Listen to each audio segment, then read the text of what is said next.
Back. Love that everybody hopefully had a nice little 30-minute break and geeked out a little bit over Tag Managers. I know that we did here. So let's review really quickly kind of where we just were so we can kind of get through the next stages here. So what we just covered in our analytics, we're talking about migrating, right? So we talked about Facebook more recently. And we set up the Facebook base pixel, which is that page view pixel, that sort of basics pixel. And we talked about the conversion pixel, which was the lead pixel. And in that, we talked about actually setting up tag sequencing. We talked about using the Facebook pixel helper and everything else to sort of trust but verify. And we learned a lot more about Tag Manager of kind of what's behind the scenes there, things that you don't see unless you know to go look for them. Things like tag sequencing or things like those limiters that keep the page view tag from firing a bunch of times. So now we're going to move into the last couple of modules for the day. The first of which is Google Analytics. And we're just going to do the basic pixel for Google Analytics because and I'll show you some others as we get into the more advanced measuring stuff. We're going to start with the basics of Google Analytics, just flipping over that page view so we can get the basic stuff reporting. Then in the final module for today, we're going to move into engagement. And we're going to talk about how to do things like scroll and tracking of certain button clicks if you want, like all that sort of stuff. Videos, all sorts of other fun things that you can do with Tag Manager so that by the end of today, you'll at least have the basics down. At the very least, you'll have at least an understanding of how this tool works now and maybe what you can even have your team or your implementers in your offices do. Or if you know how to do it now and you've practiced it a little bit, you can actually take it to the next level, right, and kind of see what's out there. So let's talk about Google Analytics. Now, where this is going to start is in Google Analytics. We need to actually know what account we're sending to. So what you'll do is you go into your Google Analytics account, under your property, find your tracking ID. This is something you probably already know how to do because you used it for plugins or for integrations. Whenever somebody says, what's your analytics account ID? That's it. It's the property ID, the tracking ID. So you need to grab that. Tag Manager needs that too because Tag Manager needs to know where to send it. Just like with Facebook, that pixel itself already had that ID number in there. Well, Google Analytics is going to need to, has an ID number too. So we want to make sure that Tag Manager knows that. So what we're going to do is we're going to take that, and I already have that. And again, that's pretty quick and easy to get to. So what we're going to do is we're going to pick up kind of from that part. And what we're going to do is I'm going to go into, so I'm going to try to get it here. This is what we're looking for, this little demo workshop view that we've got. So we're going to pick it up. So if I go into admin, then we'll go to property settings. Oops, sorry, into tracking info, either one right here. But tracking ID is what I need. So we're going to grab that ID. This is the number that I need because this is the account I'm going to send it to. So then I'm going to go back into Tag Manager, and we're going to set up our tag. So I'm going to come through here. I'm going to click on New, because that is what we do for a new tag. Then what I'm going to do, I'm going to click on, and again, I want you to think about, okay, what should be happening? What's he going to do next? Right? What should happen is I'm going to click on Tag Configuration. Then what am I going to do? First thing, I'm going to check on a built-in tag to make sure if built-in tag is there first before I have to do something like a custom HTML tag. In this case, lo and behold, there is a built-in tag. Now, this Google Analytics, Universal Analytics, is the one that you probably will be using for the foreseeable future for the next year or two or even 3. Eventually, you will start to see these take over more and more. These are brand new, way beyond the scope of these training because they are literally very, very new. But my guess is you'll start seeing these pick up as the new analytics comes on. There's the new Google Analytics coming down the pipeline, and this is just kind of, that's why these show in beta. So if you're a little bit more of an advanced user, you can take a look at these using those. And again, Simo Hava's got a great post on if you want to check that out. But we're going to stick with Universal Analytics because that's the one that really we're going to use the most, right? So we click into the Universal Analytics, and this is the different feel. This is a different look. So those of you who have not seen a built-in tag yet, this is the difference. The built-in tags, instead of just having this big open space of like paste in whatever you want, which is the custom HTML stuff, which is great, but also kind of dangerous because you can paste in whatever you want. This one says, okay, I'm going to handle the code in the background. I just need to know some basic information. In this case, I need to know what you want me to do for Google Analytics. Do you want me to tell about a page view? Should I tell it about an event? Should I tell it about an e-commerce transaction? Right? So you have these different options. We're going to keep it at page view for now because that is the basic pixel. That's the first pixel that Analytics should be seeing. That's the first information it should get. But right after that, it has this Google Analytics settings, and it says select settings variable. This is the first time you've seen a variable actually in Google Analytics. We talked about it early on, and we said, okay, there's tags, which is here's what I want you to do. There's triggers, which is here's when I want you to do that. And there's variables, which is here's information you need. But with the Facebook thing, even though Facebook, we had that account code and everything in the pixel itself, it wasn't really a variable because it was part of the tag. But in this case, there is actually a variable we need to choose because it needs to know where to go. And here I've got two options, and you will always have two options when you first start. It's either going to be choose the one you've got or create another one. I don't have one to got, right? There's nothing here to me to choose, so I have to create one, right? You will too, so you can't avoid this step. So we're going to go into new variable. We click on new variable. This is a variable type, a very specific variable type. You'll see it up here. It says Google Analytics settings. That's what this variable does. This is one of those variables that feels in the beginning very simple and very easy, and it is, and it can do an awful lot. It can do an awful lot of work to customize your tracking as you go. So the variable kind of grows, and I'll show you an example of that after this. So as we go through here, pretty basic, it says tracking ID. Okay, that is literally where we're going to put in our tracking ID. That's all that I need to do with this variable right now. Right? Again, good enough to get going. You come back and make it better later on. You add to it as you need to. And this particular variable, it's made to do that. But for now, I've just put in our tracking ID. This, by the way, this little cookie domain auto should always be auto. It will be auto by default. It's going to put it there by default. You should not remove it. What that means is subdomains also should track automatically as if they were the same domain. So that's subdomain tracking. And that's how analytics does it. It's this little auto word here. It used to be, years ago, you had to actually turn that on, but now you don't have to. They put it there for you, but keep it there. That's why it says auto. You shouldn't switch it. Don't put another name in there unless you really know what you're doing. You're customizing your setup. But for 99% of you, auto is what that should say. So now I've got my tracking ID here, and I've got this auto, right? So now that I have that, I'm going to go ahead and save this. It's going to ask me, how do you want to save this variable? So again, naming conventions I think are incredibly important because naming conventions help you understand the story of what's going on in Tag Manager. Not just you today, you 6 months from now, and other people in your team who need to see what's going on. If they all know the same naming conventions, everyone will understand the story. So my rule for variables is I'll take the first letter of the variable type. The variable type in this case is Google Analytics settings, so it's GAS. So everything starts with, in this case, GAS. And in this case, I'm just going to call it the Measurement Marketing IO demo account. So this will just be the demo UA. So I know that this is just something descriptive that lets me know what it is. Other people will put the actual UA number back there. I think that's fine too. You just need to know that your UA is -4 or -3 or -7 or whatever the thing is. But in this case, I just know it's description. It's like, okay, this is the Google Analytics settings variable. How do I know that? Because it starts with GAS. It's the only variable that will ever do that. So it starts with GAS. It's my Google Analytics settings variable, and it's the setup for the demo account that I have. So then we're going to click on Save. And then what will happen is now that I have created that variable, you will notice right here that there's little braces on either side. It's like these little squirrely braces, right? Little squirrely brackets. Whenever you see those double braces on either side, that is Tag Manager telling you this is a variable. So it's not literally going to put in the GAS MMIO demo UA, but it will put the value of that there, which in this case is going to be, amongst other things, my actual property ID for Google Analytics. That's how it's going to know how to get there. So now I've got go tell Google Analytics a page view has occurred. And then, by the way, here's some information you're going to need, in particular the account I want you to go send it to in Google Analytics.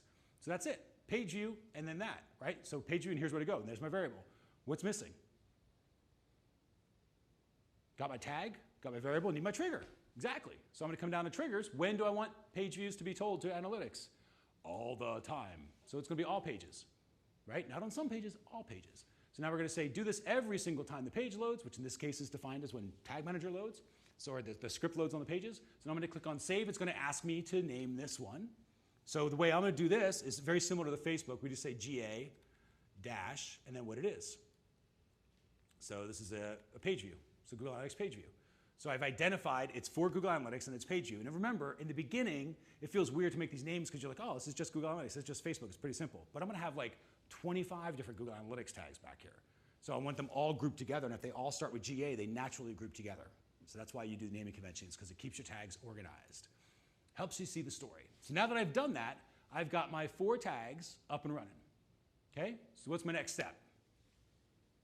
Now I've got my tag in there, I've got my trigger in there, got the setup as far as I need. What do I do? Preview. Preview. Right. So we're going to come down. I'm going to click on Preview, wait for my big orange bar to come up. It says, yes, you're previewing. Perfect. Now I'm going to go into my page. Now I already had an old preview pull up here. So I'm going to refresh this page because I want to make sure I'm looking at the right preview. So I'm going to click on Refresh. And when I do that, I've got a brand new preview pane that just pulled up. Now we're going to see if everything worked properly. I'm going to pull this up here. We're going to go into our tags, and I can see here's the 3 tags that fired. Here's the one that didn't. Why did Facebook lead not fire? Because it was not supposed to. This is not the lead page. This is the home page, right? So it didn't fire. It wasn't supposed to. But the Facebook page view tag fired, the Google Analytics page view tag fired, and the true conversion script fired. So we've got everything working. What's the next step? TBV it, right. So now I want to go back, and I'm going to say, okay, well, let's go look at what are we going to use for TBVing? Tag Assistant, right? So I see Tag Assistant coming through, and I say, great. Okay, let's go see. So I see Tag Manager, it sees Tag Manager, that's awesome. Then it sees Analytics, and it's kind of yellow, which again doesn't necessarily mean bad, just means, okay, let's just check and make sure this is okay with us. So what I'm going to do is I'm going to click into that, and I can see here page view request, and I see down here, same web property ID is tracked twice. Pretty important. Why is that happening? Because I didn't migrate it. And remember I talked about how you got to plan out your migrations. You got to make sure you disconnect the one before you do the other. You're going to have them duplicate. So right now, for me, because I did not publish this yet, but for me, on my own little world, when I land on this page, my Google Analytics goes 1 user, 2 page views, right? 1 user, 2 page views. And it's wreaking havoc on my bounce rate and all sorts of stuff for me, because I didn't push it live, right? That's why you don't push live. That's why you test ahead of time, because you're going to find stuff like this. So in this case, I go, okay, yep, track twice, that's right. I got to totally go back, and I got to make sure I take that plugin off. So let's go to the dashboard. And we're going to go back into, in this case, I did it through a plugin. Again, however you did it, if you installed it through a theme or an integration, I'm going to go to deactivate Google Analytics settings, because that was the actual plugin that was doing this. So there's my GA Google Analytics. I've now deactivated that. So now I'm going to go back to visit my site. I am still in preview mode, so I should still see my preview. I should still see everything fire. So we can come through here, and I see all 3 of those fire. So as I come through that, let's go check Tag Manager. I'm going to back out a little bit. You can see it went blue again. No more yellow, which is a good sign. So now I see Tag Manager green. That's awesome. I see Google Analytics, and it says, hey, cool, non-standard implementation, which is true because it's being implemented through Tag Manager. It's non-standard.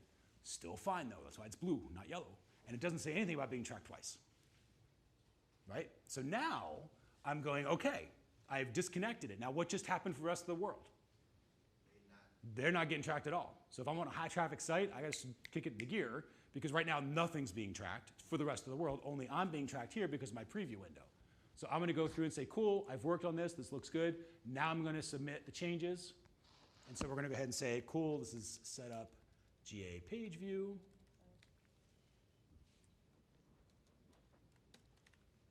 And we're going to publish that. And at this point, now it's live for the world. So for me and everybody else seeing this page, when you go to demo, you will now light up. Now again, how am I going to do that? I'm going to go back to workspace. We're going to TBV that, because we don't want to make the dangerous assumption that things are working when they're not. Click on OK, so I'm out of my preview mode. Now I'm going to come back in, and I'm going to click on my home page again just to get the refresh. No more preview mode, because that pane is gone, little window pane. I can click back up here in Tag Assistant. And I can say, cool, there's my page view, I see analytics, and then here's analytics and Tag Manager, everything's saying, seems to be fine, right? So I've got Google telling me. Now ultimately, and you can do the same thing with Facebook, but ultimately you can also go to the platform. And so I can come through here, I can go to analytics, I can come into my real-time reports, that's what's used for testing. I can go to my content pages and say, hey, do I see my homepage light up? And what I should see here in my real-time reports is actually my homepage come through, which I do, right there. And if I'm not sure if it's me, I can go to another page. Let's go to my awesome webinar. There's my awesome webinar. Register now. So as I go to there, we should see the switch, and it does, right? So now I know, cool, analytics is working. I've actually gone back to the platform. The platform says, yep, we're good. So at this point, analytics is officially migrated. Now I'm making an assumption here in my site, and I know this to be true. We're not tracking e-commerce with Google Analytics with my demo account. We don't have other events firing. I don't have any other fancy stuff that's being set up or customized. It was just the page view tag. That's all I had. So I just migrated that. I'm good. If I had e-commerce working, well, that may be affected by what I just did. So I want to make sure to coordinate all that. So I want to emphasize that too. Sometimes it's as simple as what we just did. Sometimes it's not. It depends upon your setup and how you're currently using Google Analytics. In my case, I'm not using e-commerce on this site, so it's cool.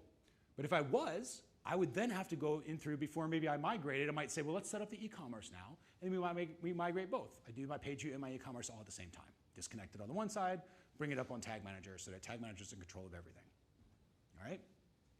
So with that, hopefully pretty basic at this point, you're able to see that we go through and we take a look at basic tracking. We set up a tag, we set up a trigger.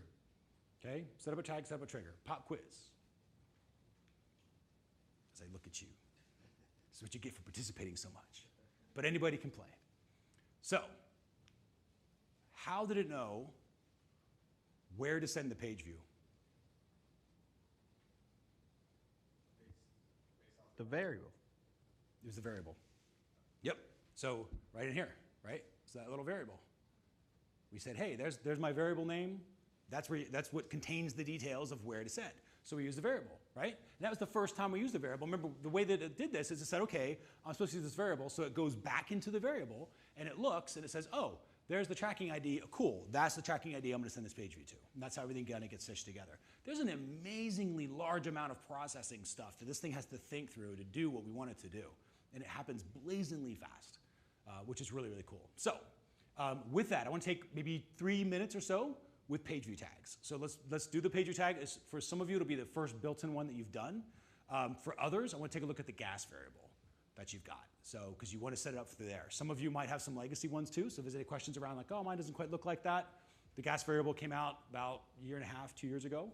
So if you last set up your tag manager, many, many years ago, it might look a little different. So let me know about that. So about 2-3 minutes, and then we'll jump in and move into measuring.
All right, welcome back.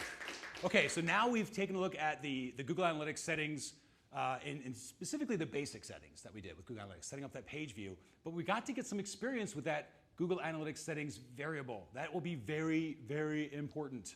I'm going to show just real quickly some of the stuff that you can do with that.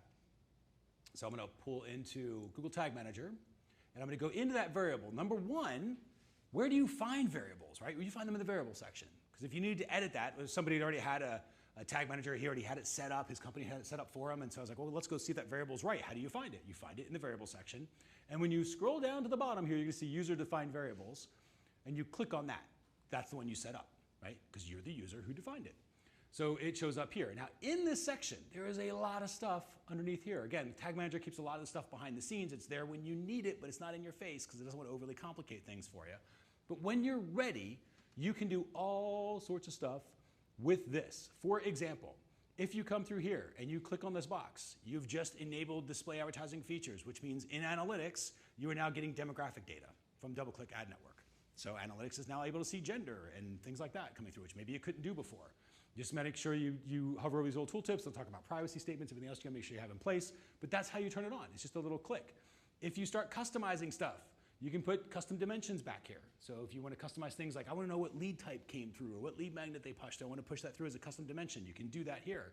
Same thing with custom metrics. You can set up your e-commerce, right? So you can set up enhanced e-commerce or other e-commerce. You can set up cross-domain tracking, which is where, in our case, we go from measurementmarketing.io to infusionsoft.app for the order form, and then we go back to measurementmarketing.io. That's cross-domain, where you're literally moving across different domains. You got to set up tracking for that, so that the user stays intact the entire way. Tag Manager makes that very quick and easy to do, right? So, but this is where the settings are, all this stuff back here that you come through with this gas variable. And what's cool about this is the gas variable, the Google Analytics settings variable back here, it's not just your page view tag that's using it, but it'll be all of your event tags that are using it. All of your Google Analytics tags use this same variable. So when you customize this one spot for something like cross-domain tracking or turning on demographic features, all your Google Analytics tags all of a sudden start doing that. Whereas before, you would have to go into the tag and you had to turn it on for every single tag. So it's a huge improvement when they came out with this. And it makes it a lot easier to manage things. But this is where you find that. All right, so let's go ahead and move forward, and we will finish out our day, hopefully on a very strong kind of fun note. So we took our little moment of Zen, we covered a little Q&A with this particular step, and we took our little break. Now, I want to move into Module 9. This is the final one where we're talking about measuring engagement, and this is not platform specific because engagement is not platform specific. So this is just something this is where Tag Manager really, really shines. And for some of you, this is the part where you kind of go like, all right, this is good to know, and it's good to know that it's a thing, but I don't want to mess with this yet because it's just too much too soon, and it totally might be. So for those of you who just started picking up Tag Manager, it might be a little too much. Just know that it's a thing that's out there. When the time's ready, you can rewatch these. That's why we have them back there, so that you can pick it up, right? For others, I'm going to show you some stuff that you can do to kind of go like, okay, like I've got the basics down. What's this cool stuff that I know Tag Manager can do that can help me to simplify my measurement, my tracking, right? So let's talk about click, scroll, videos, and time. And for this, I'm just going to jump in and show you kind of what's possible here. So we're going to go into our Google Tag Manager, and then in Tag Manager, the very first thing I want to talk about is variables.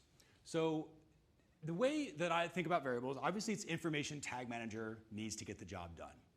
But variables for me are, if it's a variable, Tag Manager can actually do something with it. If it's not a variable, it doesn't exist. For example, if I click on the little top section here, this little built-in variable section, I see this little button that says configure. If I click on this, these are all built-in variables that come with Tag Manager, but you notice the majority of these are not turned on. So Tag Manager is not listening for them, right? So even if I say something like, hey, go report the click, the URL of the click they just did, I want to know that URL so I know where they were going to. If I wanted to know that, Tag Manager cannot tell me that because there is no variable that records that. Okay, so you have to turn it on. You have to have Tag Manager start listening for it. Fortunately, that's all up here. So I'm just going to turn on these so we can kind of get an idea of what some of this is, and then I'm just going to turn them on. And you can see as I turn them on, in the background here, that list gets a little bit longer. So I've got my built-in variables. And I think click is something you should turn on. You can also do the same thing with forms. If you've got some form tracking, you can turn that on as well, so it listens for some forms. And then the other thing that I would turn on for most, this is kind of specific to your situation, but I'll say if you're using any YouTube videos that are embedded on your site, then I would turn on these video as well. You'll see it will get longer in the background. But now it's going to start listening for the video provider, the video status, the video URL, the video title, how long the video was, what the current time of the video is, the percent they made it through the video, if the video is visible or not, right? So now it's listening for all of that. And then underneath that, you see scroll. So I'm going to do scroll depth in terms of threshold, units, and direction, which there's two different scrolls. There's horizontal and vertical. So now it's listening for all of these. And this is a very important first step when you're setting up Tag Manager, is you need to have the variables turned on and listening, or else they can't record information, right? It's not in the hands of Tag Manager. It's kind of outside of Tag Manager. So now that I've already turned that on, the last thing I'm going to do is in visibility. I'm going to do percent visible and on-screen duration, and just keep these two on for something a little bit later I'm going to show you. That's slightly more advanced, but a lot of fun. So we're going to show you that. So I've turned on all my visibilities. I turned on my scrolling, turned on the videos, and I turned on, in my case, the clicks. So I don't have any actual forms, but otherwise you can turn on the forms too. With that, you have this nice long list of variables that Tag Manager is now listening for. Okay? Now I still have the one that I did down here, which is just my only Google Analytics settings variable, the one that I created, that's it. But watch what happens. So I'm going to go to, see up here it says workspace changes 19. That's because I turned these on. It's technically a change. So we would still have to publish these in order for Tag Manager to know about it. So what I'm going to do is just to show you, I'm going to click on preview here, and we'll get our preview bar popped up. And I'm going to show you a different section of preview now in Google Analytics, in Tag Manager. So I'm going to pull up our little preview window. And when I do that, we saw tags, and we've talked about tags. We knew about events, all these little points in time, but we didn't talk too much about variables, right? So now variables, if you're in the summary section, what variables are doing is it's saying, here's a list of everything that I knew at that point in time. And it does not allow you to look for variables for a summary, because summary isn't really a point in time. It's always up until now, which changes all the time, right? So every second there's like another up until now. So it's tough to get a snapshot of variables. But if you look down at, like we'll start at page view here, all those variables start pulling up, and you can see this is what Tag Manager knew about this particular thing at this point in time. And this is going to be useful for us. So right now, in the beginning, it talks about clicks coming through, right? Click classes, click element, click ID, all undefined. It basically means I was listening, there was nothing there. And that's okay, right? You see event, says gtm.js. We see the gas variable that came through. We see all of a sudden page host name, which is the main URL. I see the page path, which is that I'm on demo my awesome webinar. I see the entire URL together, right? So I see all these different things that I might be able to pass through to Google Analytics if I want, or Facebook, or whatever else. So I can see all this. And there's a bunch of undefined, which is stuff that it didn't know, and that's okay. Now, as I come through here, I want to click on, I'm going to set up some stuff around clicks. So let's go to, let's do this. I'm going to click on cart, and I'm just holding down control and then clicking. The only reason I'm doing that is so I can see clicks on this page, right? So I just clicked on cart and on checkout. But notice nothing really changed. I have no events that are here. So I really can't see. Tag Manager doesn't really know what's happened when, right? There were clicks that just happened, but Tag Manager doesn't tell me anything about them. Why not?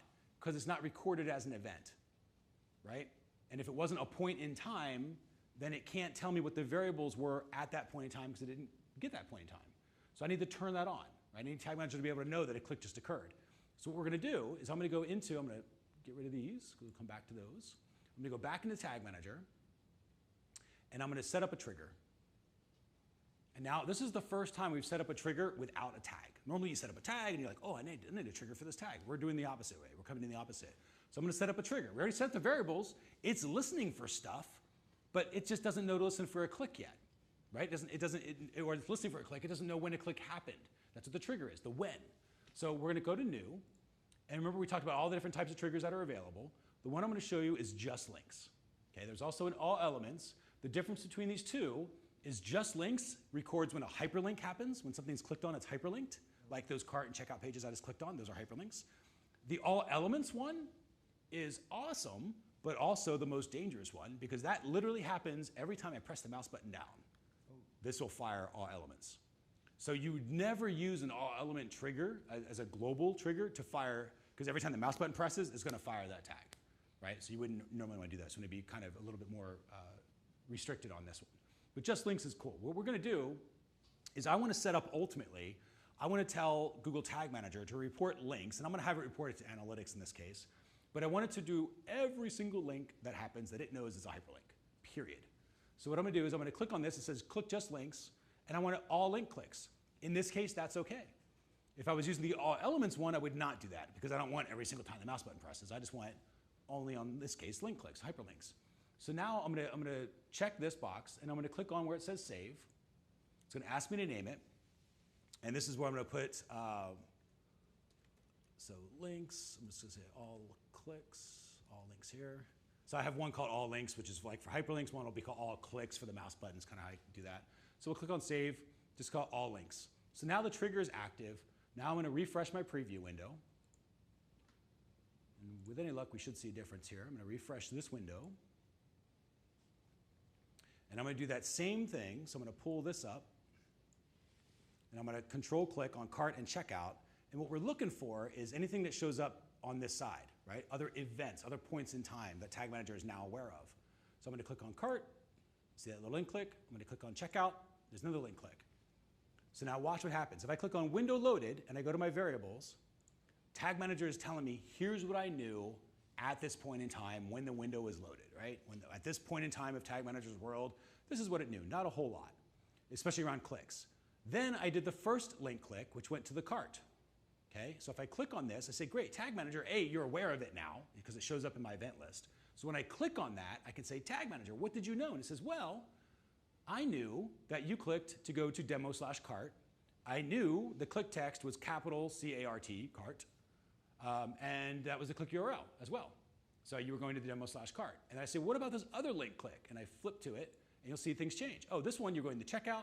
The call to action, the click text was checkout. So I have that, and I know that I was going to the checkout page. So it knows these details now. So just doesn't do anything with them, right? Because we haven't done what? We haven't set up a tag yet. So it's not doing anything with it, but it's now aware of engagement. It's aware of things that are happening on the page that it was not aware of before. And all we did was say, listen to the variables, and when these certain things happen, I want to know, right? Like in this case, a link click, so a hyperlink. Now, let's take this a step further, and let's set up the tag, and let's get into analytics. So what I'm going to do is we're going to get rid of these again here. So we're going to come into Tag Manager, and we're going to set up what they call an event tag for Google Analytics. This is not to be confused, and I know that it's easy to be confused because Facebook has events and Tag Manager has events and Google Analytics has events, so they are all three different things. But in Google Analytics, we're going to create a brand new tag here. This is not a page view tag. We're going to send through an event, and watch how this changes. When I flip to event, it says, great, the form changes. And it says, okay, what do you want me to pass through? So what I'm going to do is I'm going to say, well, let's call the category, let's just say engagement. So I have the category of engagement, and then the action, I'm going to say this is a link click. So we're going to pass that through. And then for the label, okay, so what I'm doing right now is I'm sort of hard coding this. I'm going to force Analytics to record the word engagement for the category. I'm going to force Google Analytics to record the words link click in that next level that shows up in the event. And when I drill down further to see, okay, what were they clicking on, I want to know, automatically know, where they were going to. So how would I use that? How do I get that information? Keyword, information, use a variable, right? So which variable do I use? I can click through here, I can go to the little Lego block, and it pulls up all the variables that I have access to in Tag Manager that are currently active and listening. The other thing that I can do, that I recommend you do, is go back into your preview mode and say, okay, let me go find the variable and make sure it's the right thing, because you always want a TBV. So here, I'm just going to use the click URL. So this is basically the click of where they're going, okay? Where they're going to. So I want to automatically place the click URL in there, and this is going to be a variable. So I come through here, I can search for it, click on click URL, and notice the format is very familiar with the gas variable format. It has two little squirrely braces on either side. So it says click URL, which means it's a variable, and it's automatically going to put whatever the value is of that click URL at that point in time when the click happened, right? Which is going to be different every single time there's a click. Different click URL, so it dynamically updates itself now, right? So now I've got this. I'm not going to put a value in there, but it does need to know where to go. So I have to do the settings variable, which guess what we already created. So now in my dropdown, it's already sitting there. And I want it to go to the exact same spot my page view is going to, so I'm going to click on that. So that's going to do its thing. And then I'm going to say trigger. When does it do this? Because it still needs to have the when. I've already set up a trigger, right? So I'm just going to use that trigger I set up earlier, which is all links. So now I'm telling it, I want you to go tell Google Analytics an event has occurred. The event is called engagement. It's a link click type of engagement, and this was the URL that they actually clicked on. Whatever that URL was that they clicked to go to, that's what I want to know, the destination, right? So it's going to automatically do that, and it's going to report it to my Analytics demo account. It's going to do it every single time a hyperlink occurs, something that it measures as a hyperlink. So I'm going to go ahead and save this, and again, naming conventions. So GA dash, and then I'll do event just because it's an event type. And then what type of event it is, and I'll say this is engagement, and then link click. So this helps me just sort of understand the story of the tag, what it's trying to do. It's going to Google Analytics. It's the type of it. It's an event for Google Analytics. It's reporting engagement, specifically a link click. Why is that? Because there's other types of engagement, and I'm building out for that. I know I'm going to do scroll. I know I'm going to do video. So I want to have those engagement types too, also under engagement. So I have a nice little clean report in Google Analytics. So now, if I go back to refresh this, notice I have 21 changes now. It's all the variables I've added and the triggers I've added and the tags I've added. So I'm going to refresh. Now I can refresh here, and now watch what happens. Only this time, instead of looking at the variables, we're going to look at the tags. Number one, I see my tag down here. That's a good sign. Lets me know at least it hasn't fired yet because it's not supposed to. But when I click on cart, notice what happens. Okay, so all of a sudden, it's no longer at the bottom. It's up at the top. And this is the first time you've run into this, too. It says fired 1 time. Watch what happens here. I click on checkout. Now it fired twice. I click on my account. It fired 3 times. I click on sample page. It fired 4 times. So right down here, it's actually telling you how many times it fired. Right? So now, if that's what I want, that's good. In this case, it is. Every single time there's a hyperlink, I want to know what the link was. But maybe it wasn't, and I'm like, why are you firing so many times? What do? I click into it. And I can scroll down, and it can show, okay, what's actually going on. And it tells me, oh, here's when I fired.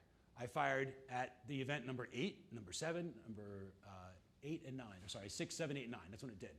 So I can go in and click on number 6, and it'll say, okay, I fired. This one time, at this point in time, I fired once. What did you fire? I can click through. I can click drill down, show more, and it shows me I fired engagement, I fired the link click, and then this was the click that actually fired, the value of the variable. So the cart. When I look at this one, that same thing, I click into it, only this one didn't show the cart. This one should have been the checkout, and it was. Shows the checkout, right? Was the ultimate TBV? Before I publish, I can go into real time. I can go to my events in Google Analytics.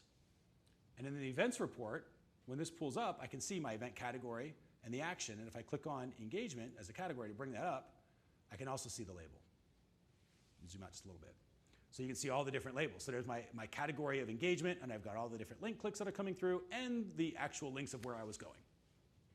So now I have these details that analytics had no idea was happening before, that I can build remarketing alliances out of. At the very least, I can understand a little bit more behavior that's happening. If I had a question on what link clicks, what type of engagement is my homepage getting, how are they using my homepage, analytics can now answer that. Whereas before, it had no idea. It was just like, I don't know, they showed up on the homepage, and then they showed up on this other page. Now it's, they showed up on the homepage, now they clicked on all this other stuff, right? So I can see what parts are really, really useful in marketing, from a marketing perspective. So now I've got all of that listed out. So let's take a look at another one. We'll use analytics again as an example. But keep in mind, I can send this event to Facebook if I wanted to as well. I can tell Facebook, hey, a link click just happened, and here's the page that they clicked to if I wanted to. So I can build an audience out of that if I wanted, right? Or set up a custom conversion for that. So what I'm going to do is I'm going to create another event. And what I'm going to do is I'm going to show you a different way of creating a tag. So this is copying a tag. This will save you a little bit of time. So I've just pulled up our current engagement event, right, for the link click. What I'm going to do is I'm going to copy it. So I'm going to come up here, this little hamburger menu, and you see these different options. I can copy, I can delete it if I didn't want it anymore. I can pause it if I want to temporarily stop the thing from firing. So that's sometimes useful. What I'm going to do is I'm just going to copy it. Now, very quickly, what happens is it'll copy. It doesn't really look like a copy, except for you see this up here, copy of. That's how you know you're looking at a copy. It's very subtle and happens super quick. So sometimes you don't even know you did it. But that's what a copy of is. It'll be a copy of. That's how you know you did it. So we're going to keep that, change this right away. And what I'm going to do is I'm going to say this is a copy of our GA event. This is engagement. And what we're going to set up here this time is we're going to set up scroll. Okay, so we're going to do some scroll tracking. So what I'm going to do is I want to set up scroll for my events. And I'm going to go edit my events. So it's still engagement, only now I want to know how far down the page do they scroll. That's what I want to automatically report. So I don't want to call it a link click anymore. I want to call this scroll. Remember, this is a totally different tag, so it's not affecting my link click one. That one's the original. I just made a copy of it, right? So I'm just playing with a copy. So it's still under engagement. That way they're both nice little report in my engagement report. Then I'm going to see link clicks, and I'm going to see scroll as an option, and I'm going to click into scroll, and what I want to see is how far down they scrolled. Okay, so that's going to be my variable. So I got to figure this out, right? I got to figure out what my variable is going to be because I don't really want it to be a click URL. Okay, so that's got to come out. It's got to be something different. So what it's going to be, if I go back to my list of variables, and there's two ways you can do this. One, you can click on this little Lego block to get to them, or you can just start typing in those two little braces, and you'll see them all pop up there. It's another little faster way to get to variables, especially if you know what you're looking for. But if I come down, I know I've got these three different scrolls. I've got a direction, it's probably not it. I've got a units, which I don't know if that's it. Maybe it is. I've got a threshold. Maybe that's it. I'm not really sure, right? So if I'm not sure, how do I figure that out? I'm going to look at preview, right? So we're going to go back to preview. I'm going to close all these extra ones out so we can keep focused. So if I go to preview and I go to my variables, and I come down, I want to see what the scroll variables were at different times. You see this one says scroll up threshold, scroll up units, right? So we're coming through, and what I'm noticing is it doesn't really see much of anything coming through for scroll. So I'm going to scroll down. Actually, let's go to this one. It'll be a little bit longer. This is just the TBV scroll, so you can kind of see. So now I'm on the page. Now I'm going to scroll down. Right? So you can see there's a pretty long page. I'm scrolling down. Zoom back in here. But if I come to variables, and I look at scroll, right? I don't see it. Why not? Because I need the trigger.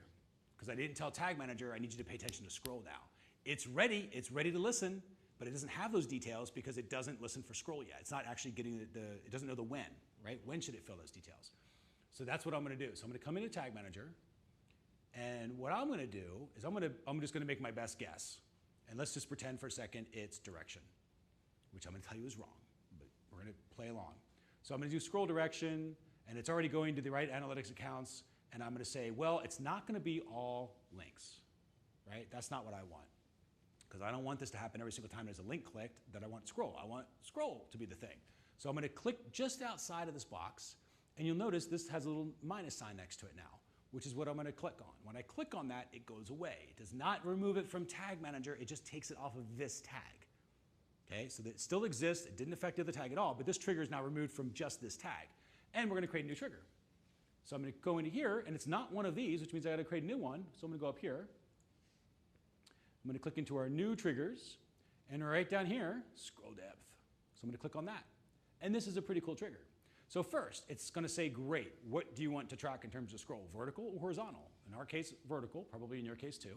So I'm going to do vertical. It's going to say, great, do you want to track pixels or percentages?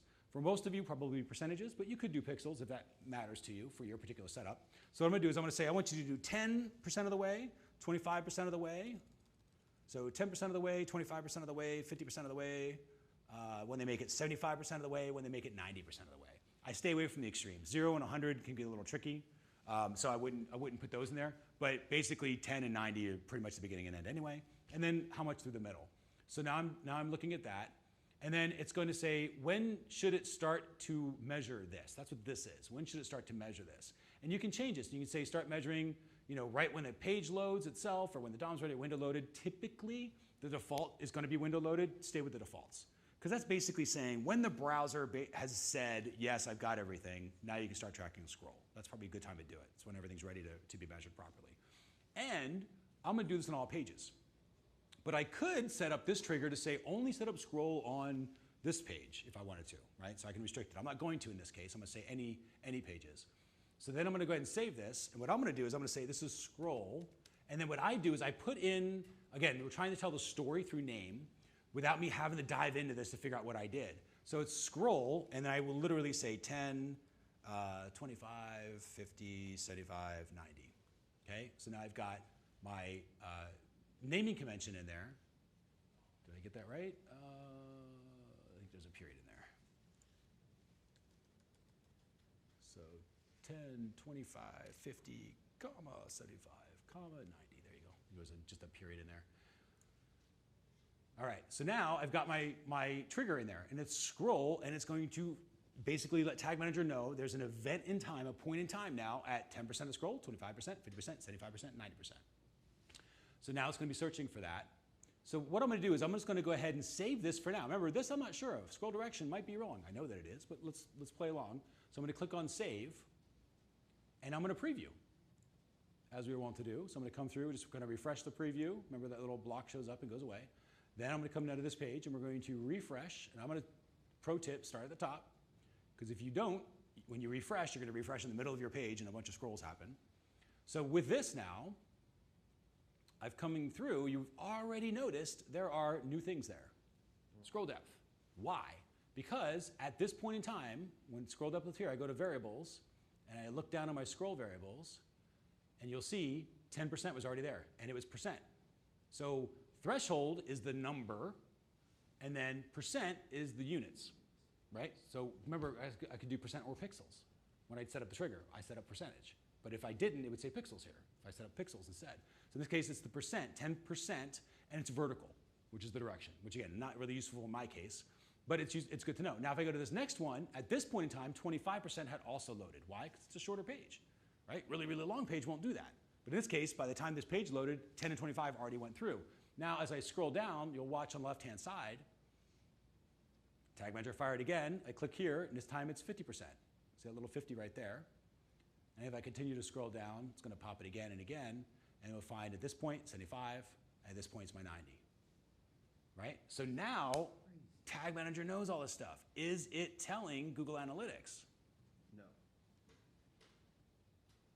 Well, you just set up the tag, but you don't know if that's what you want to track, so you need to adjust the... But is it telling Google Analytics? Yes. Well, yeah, it is telling. It is telling Google Analytics. What's it telling Google Analytics? Right. So if we come through here, right? So it's telling Google Analytics, and we know this because it says scroll, vertical. Why is it saying vertical? Because I said, oh, I think my best guess is direction is what it is, not, and I don't really want vertical in there. I want it to say 10%, right? So now that I know that, I got to go back and fix this. This is why, again, you preview and you trust but verify. And you don't just push things live, because you'll accidentally start pushing data in from the world that's wrong. So here it's like, cool, this isn't quite what I want it to be. So I'm going to go back into Tag Manager, and I'm going to edit my tag. Which tag? my engagement that was scroll, right? Again, I can tell by the names very quickly which one I want. And I come in here and I say, okay. And I'm going to show you another little technique with variables. So I know it's not scroll direction, right? So it was scroll. Anybody remember what the first one was for the number? So I'm just going to type in scroll, and it'll kind of pull it up. And I had threshold, units, and direction. We know it's not direction. Threshold. It's threshold. So scroll threshold, scroll depth threshold in this case, is the number. But then I wanted to say percent after that. So I put in 2. So I hit space. Otherwise, it's not going to be a space, right? So I'm literally going to add a space. And then I'm going to say, then put in this units. So now it's going to put in whatever the scroll depth threshold, space, whatever the scroll depth units are, which in this case should be 10%, 25%, 50%. And that's how it should show. So now I'm going to click on save. And then we're going to re-preview, see if we got it right. So with that, I'm going to go into, I have a really long post, I think, somewhere. There you go. So here's our really long post. We're going to test scroll. So as I come through, the first thing that loaded was just once this time. And I come through and it says, yeah, it fired an event. What did it fire? It fired engagement and it fired 10%. Scroll 10%. As I come down, I'm going to trigger another scroll. There's the 25. So I come through here. What did it fire? I click in there at this point in time. This one fired 25%. Right? At this point in time, if I click on summary, it shows fired twice because it did. Once for 10%, once for 25%. Right? Same tag, just fired twice, 2 different values. Yes. Real quick. So at the end of the day, once you have this set up, you'll be able to go into Google Analytics and pull up, let's say, the home page and get, all right, certain percentage amount of people are scrolling this percent. It's exactly You get right. exactly what the percentage It's exactly right. Yep, it's exactly right. So if we go back into analytics, right, knowing the preview mode's all set up here, so I can see there's my vertical. It was my old one, because once it's in analytics, it's in analytics. I can't remove it, right, just for data integrity. But I fixed it. And I said, cool, there's my 10%, there's my 25%. If I scroll down, and I won't check them in Tag Manager, but I'm going to scroll down and fire those. So as I come down, this is roughly, what, 50%? Should have been right there. There's 75% coming up. And then 90% will come up here. And if I go to Analytics, there's my 50%. And then I'll see 75% come through, and I'll see 90% come through. So this is how this works. There it is, right there, 75 and 90. So we know it's coming through the way we want it to. And kind of to Amari's question, is like, where does this end up? This ends up in your event section in Google Analytics, so you can say, I want to see what's happening on this page of my site, because maybe it's not what you think. And that happens to be a lot of times. You make assumptions, and you're like, oh, my homepage, that means everyone's going to go find my free resources.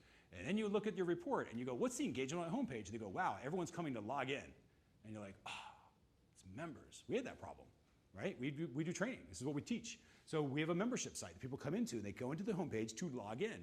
I go to the member page to log in, right? So I make the assumption that everyone's going to the member page. They're going to measuremarketing.io/member, because that's what members do, right? No.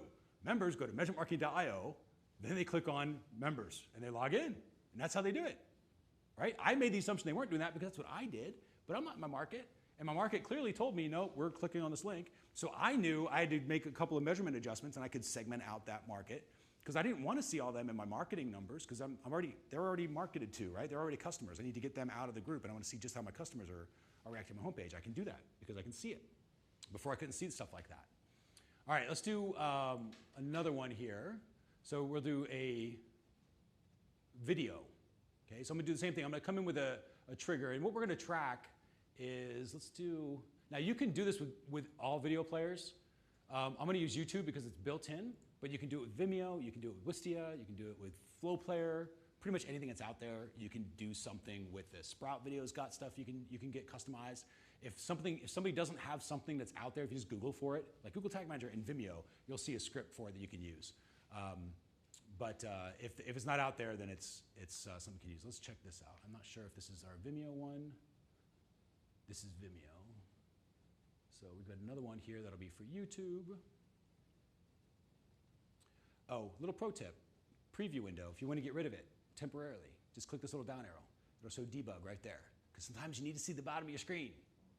So that's how you do that. So we're going to click on page number 2 here. There we go. Check out awesome video. Notice it pops back up. So if I pull this down, if I click here, it pulls it back up. So just a little FYI. So I'm going to click on this video. So my questions are around engagement on this video. How cool is this video? Here's a little YouTube video that's coming through. I want to see people as they're going through this. I want to know if they played it. I want to know if they completed it. I want to know the percentage that they made it through.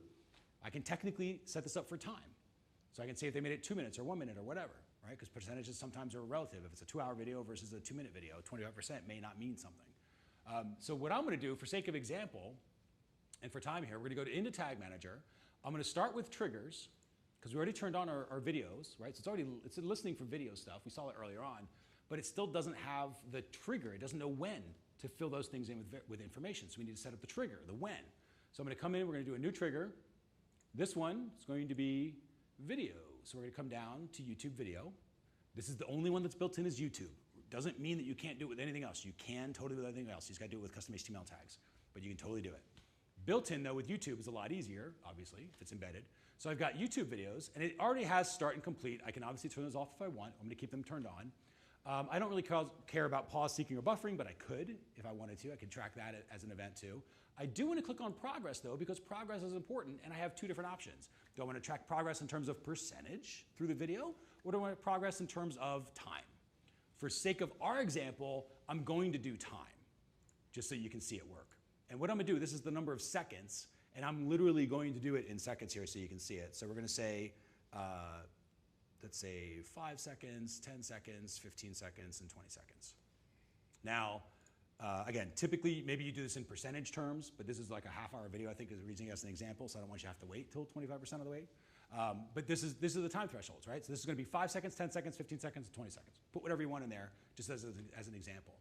Now, the other thing that I would say you probably will need to check on, this will be something that's maybe not, but it's specific to this trigger, is this little add JavaScript API.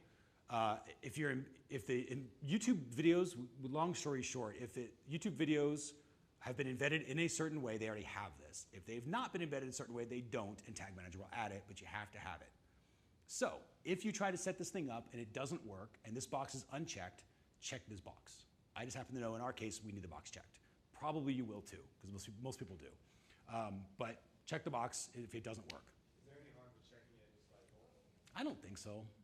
Yeah, I mean, that's more of a developer-oriented question. I don't know if I'm qualified to answer. So the question is is there harm checking it anyway, right? I don't think that there is harm in that. So I would test that heavily if we do that. We do Vimeo, so I really haven't gone down that rabbit hole to see if it really affected it or not. But so Vimeo, do you check it? Vimeo doesn't have that option. This is built in specifically for YouTube. Gotcha. Yeah. YouTube, right. So Vimeo doesn't deal with that at all. The script that you're using for Vimeo eliminates that as a thing. This is 100% just for YouTube. There's actually a little thing that's like JavaScript API equals 0 equals 1 or something in an embed that you're supposed to put with a YouTube video, but it's something nobody ever does. So that's why this is there to kind of put this on it. Chances are you need to do this. So, all right. And it's the same thing. It's like, okay, when should I start to listen? So basically, DOM ready is just when the page is loaded, right? So it's before the browser has officially said, yes, it's good, but all the script is loaded, all the HTML is loaded, it knows there's a video there. And like I said, most of the time, unless you really know what you're doing, you can keep whatever the defaults are, keep these here. They tend to be the more useful answers. And in this case, I'm gonna tell it do all videos. But what could I do? I could do, thanks to the power of variables, some videos. And I'm not gonna do this, but I want you to see what's possible. Again, going back to the granularity. I could say, when the video title contains analytics. So now I'm only tracking my analytics videos. Or maybe all my member videos, I said member dash whatever. Well, then I say, oh yeah, only when the video title contains, member only, or webinar exclusive, or whatever the thing is. So I can track certain videos in certain ways based on using this. And what's also cool about this is this little sum thing, we've only shown you just the one, but you can do a bunch. So I can add a bunch of conditions to this. So I can say, when the video title is this, and they are on this specific page, right? Then do this, and maybe scroll is at least halfway, right? So I can come down here and say, and scroll threshold, has to be greater than 50. So that means they've at least scrolled halfway through. They're on a certain page, and scroll threshold is at least 50. They've at least scrolled down 50% of the way on that page that they're on. When the video has the member in it, then do this. Like that's how you can get incredibly granular. And that's when you start stacking stuff like that, That's how you do the thing back to that question of like, how do I do different triggers on the same page? This is how, right? You kind of, it's basically the same trigger, but refined version. Yeah. Could you, if you wanted to track all the videos on your site or whatever, could Yep. you, similar to how you did scroll and clicks, just set it up and use like for so do an event, and then for the label, do like the video title, and then for the value, do like the seconds watched? I like what you're thinking. Is that? So yes. Yes, you can. So what we're going to do is let's name this trigger. So we're just going to call it, I like hierarchy. So we're going to start with video, and this is YouTube. Just in case later I do like a Vimeo one, I could do video-Vimeo. In this case, YouTube. And then, so we have that one tracking. Now I'm going to preview it. Before I fire any tags, I'm just going to check it, right? So I'm not firing anything to analytics, but I'm going to refresh this page because this is should be our new preview with the page refreshed with YouTube. So I come through here, we've got my scroll depth and everything firing. We've got our video that should be loaded. And if I play this as it comes through, so now it's playing, and look what on the side's showing up here. YouTube video. There's another YouTube video. Guess how far that was? 5 seconds. Then there was 10 seconds. Then there was 15 seconds. There's another one, right? So you see all these different YouTube videos. It's going to do that up until 20 seconds. So how is it knowing to do this? Like what's reporting? If I click down here, so I go to YouTube video here, and I say, okay, what were the variables at this point in time? And at the first YouTube video, I'm just going to my variables, look at what it knew about the video all of a sudden. So A, it knew that the duration was 2,098 seconds. So it knows how long the video is. It knew the percentage at this point in time, which was 0, because I just started playing it. It knew that it was YouTube. And I think this is interesting because they did a YouTube trigger, but they also made the variable track things like this. So that makes me think that you could also do it eventually with other video players, like, oh, Vimeo or whoever, right, might be in there. So they're probably leaving some room for expansion, but YouTube for now. What was the action? What was the status? Start, right? So I started. And then what was the title? This was literally the title of the video in YouTube. Where is that YouTube video? It's literally right here on YouTube. This is the actual YouTube URL. So look at all this information that now Tag Manager has. Do I have that access in Analytics? Not yet, right? Because I haven't sent it to Analytics. Could I send it to Facebook? Sure. Wouldn't it be cool to be able to send things to Facebook that say, hey, how many people watched halfway through my video but did not see the offer, so they didn't see 75%? Send that to Facebook. That would be awesome. Tag Manager can do that for you. That's what's kind of cool about this tool, right? You can get very, very granular. So now that I have this, let's talk about some of the stuff we can do with it. So we've got our little video that's working back there. So if I come back into the Tag Manager, let's set up a tag. And let's kind of go to your point. So we're talking about like engagement now. So what else can I do? I'm going to go and copy the scroll one just for kicks. So we're going to go and we're going to copy this. Remember, copy of just shows up here. It's the only thing that changed. So I'm going to change that. So this is going to be an engagement. And let's say in this case, it's an event, an engagement event called video. So now I'm going to change what gets reported. So instead of engagement scroll, this is engagement video. And then I can go into the actual information itself. What do I want there? So I'm just going to type a couple scrolly braces because it pulls up the variables. I'm going to type in video because it shows up everything that shows video in it. And I might say, okay, well, first I want the video title. And then maybe I do a couple of dashes. And then I push through the video, let's just say let's put through the duration. No, current time. Current time. So that's kind of where they currently are at that point in time, 10, 25, 50, 20 seconds, because we're doing time. So I'm going to do that. So let's say video and current time. And let's say I think that's going to work just fine.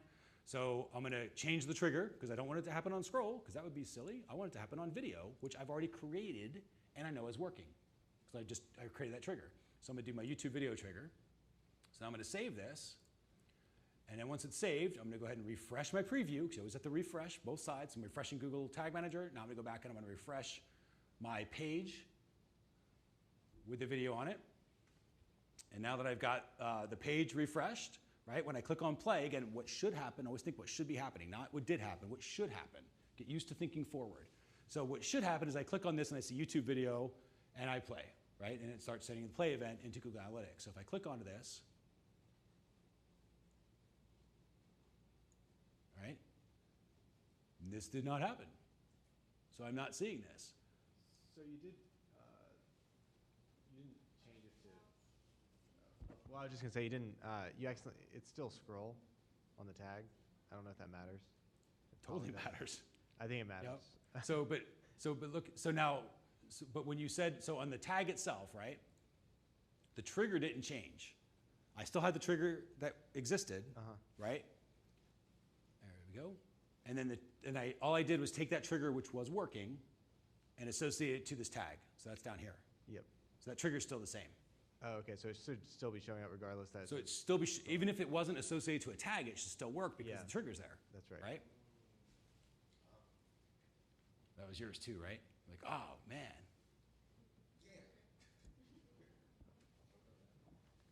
So all I'm gonna do is Control F5, which is fancy PC term for refreshing the page. And we're gonna see if we work here.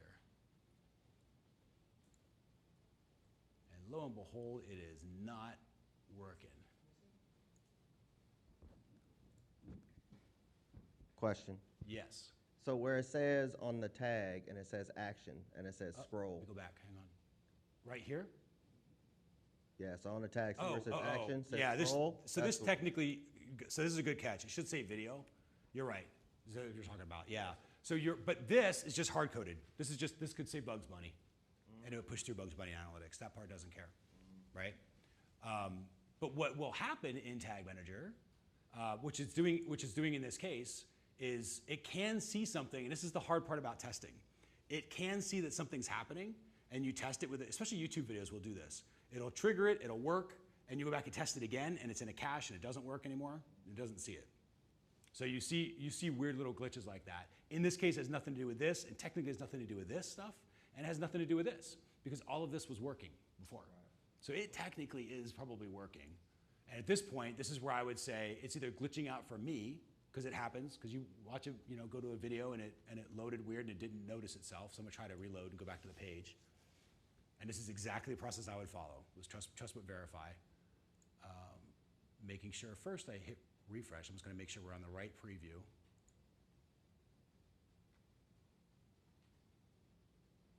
Maybe internet was down. All right, so now we're gonna go into our second page, find our little YouTube video.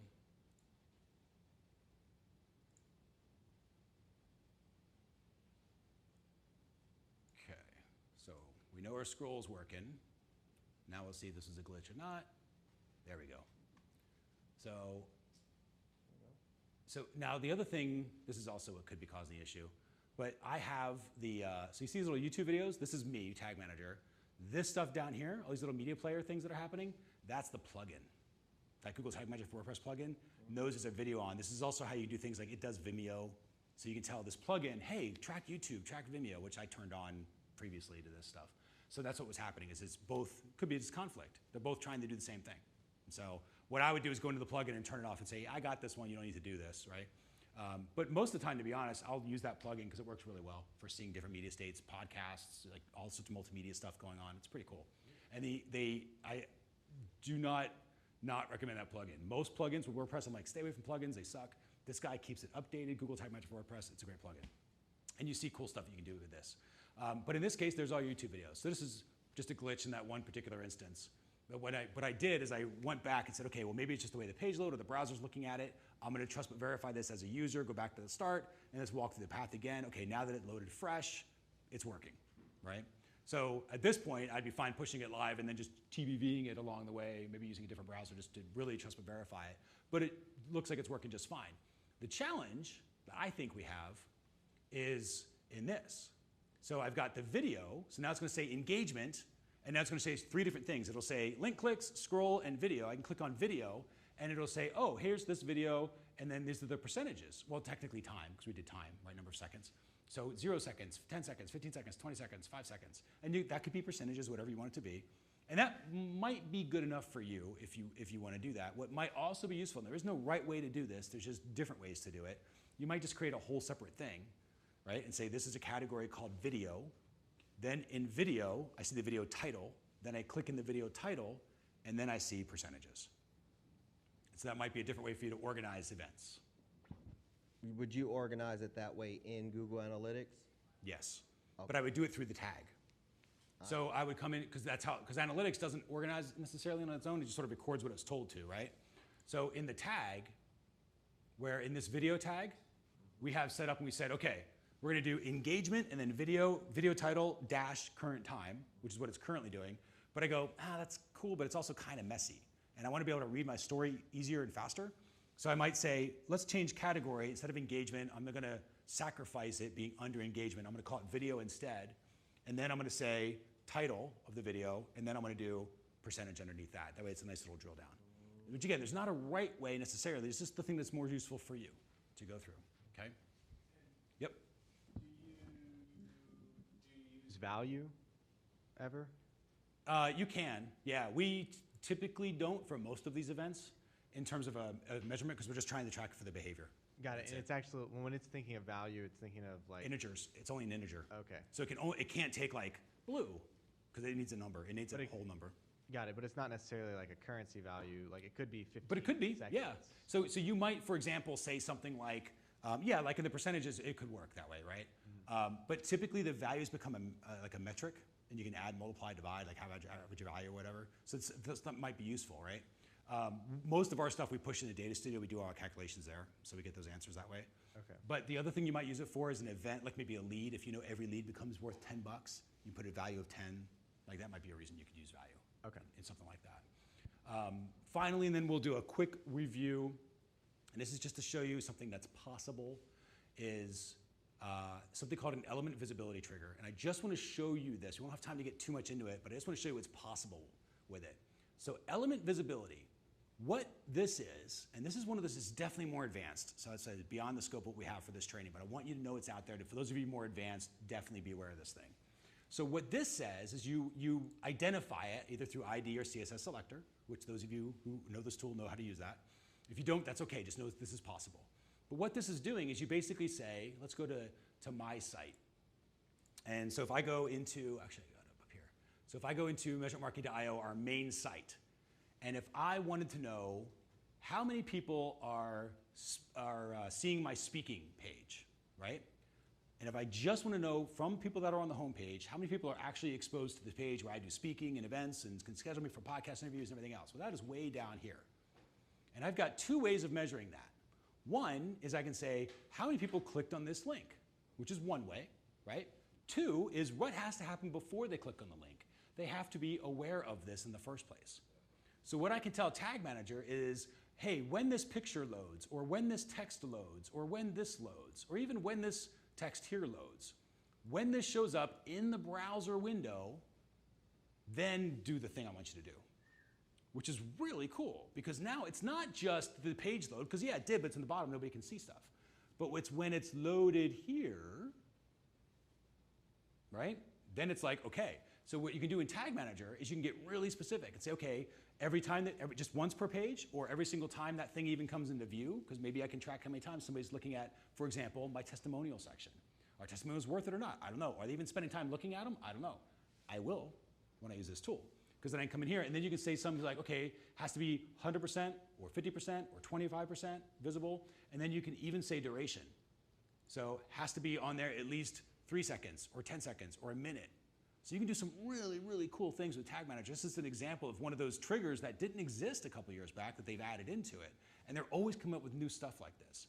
That helps you get some granularity to be able to answer questions from a marketing perspective that help you identify the behavior that people are taking on your site. All right, so with that, we will go ahead and move on and wrap this up. So hopefully that was a little bit useful, just to kind of see some of that stuff. Like I said, we'll practice the engagement, the links click. These are the basic ones. We didn't go in the timer, but this one is very simple. It is literally a blank spot that says how long in milliseconds. That's it. So 3,000 milliseconds means 3 seconds. After 3 seconds, it fires. So it's pretty basic in terms of the engagement. But the idea is this, right? If the behavior is happening on your site, chances are you can measure it. You can record it somehow with Tag Manager. Don't worry too much about the hows, because sometimes it just requires more skill. But chances are, if it's something that's happening that your Chrome browser is aware of, or Safari as a browser is aware of, you can measure it.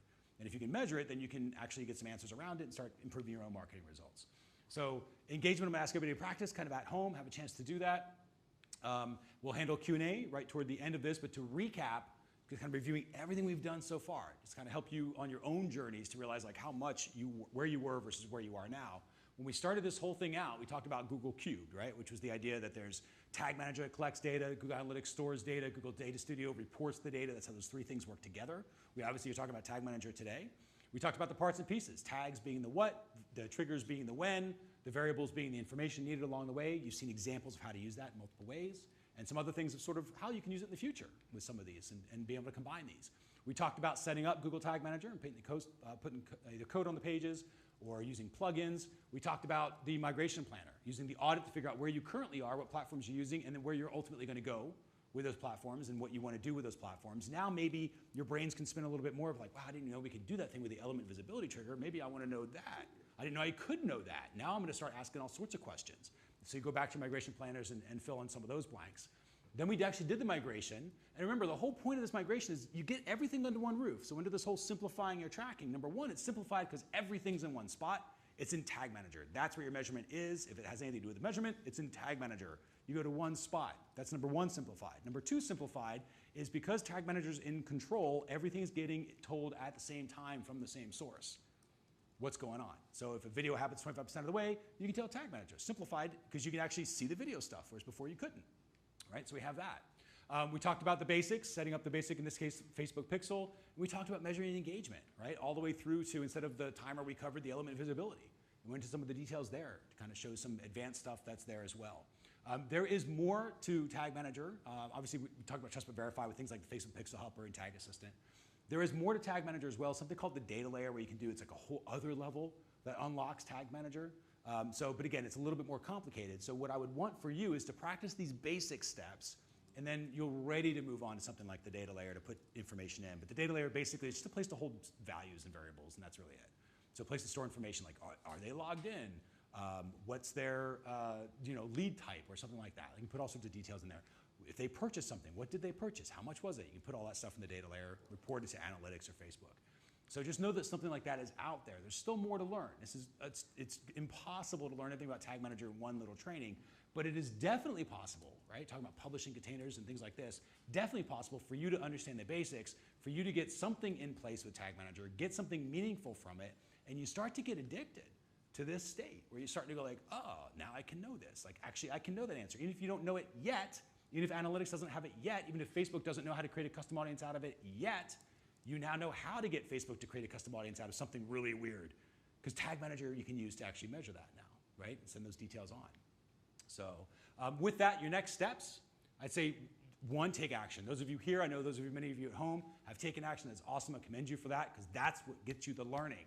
Watching me do this is literally like watching me ride a bike and expecting to be better at riding a bike. You're not. Right? You get on the bike, you're going to fall off, you're going to lose your balance. That's something you have to learn on your own. Even if somebody tells you over and over again what it's like and what balance is and how you intellectually should understand balance, it's never going to work. You got to experience it to figure it out. Tag Manager is the same way. You have to experience it to figure it out. Many of you have, so thank you for that. So to keep taking action, plan out your audits and migrations, at least get the basics in, and learn the Trust But Verify, go through the preview step, publish, then go back and Trust But Verify again. Getting used to those baby steps makes the more complicated stuff easier by the time you're ready for it. Right? Because you already have a strong foundation. So that's why we're going to do that. If you have questions, obviously tag me in the Elite Facebook group. My email is mercer@measurementmarketing.io, so feel free to email me. I'm happy to help with any other questions that you have. Otherwise, if you want to reach out to us, this is how you reach out to us. So measurementmarketing.io, obviously our main site, and then pretty much any social network you can put on there. It'll direct you to the right spot. But Facebook, I think, will probably be the best one for the time being. And then, of course, I'll be on the call coming up this week and next week as we go through this. So with that, I will go ahead and bring it to a close. Awesome. Can we get a round of applause for Mercer? Thank you. And only 3 minutes passed. Ooh. That is a bevy of information today. So there's a lot to unpack. Thank you guys so much. We did like 6 hours worth of information, and this recording will be available in lab in the next 24 hours or so, if not sooner. So if you need to go back and recap anything, if you have questions, like Mercer said, please join us in the Facebook group. Otherwise, the next call is this coming Thursday, August 22nd. That's at 1 p.m. Central Time. It's an hour-long webinar, and there is a live chat there as well, so you can hop in, ask questions, and we will get you further on your way throughout this execution cycle. So again, my name is Justina Fenberg. Thank you so much for joining us today, and we'll see you this coming Thursday.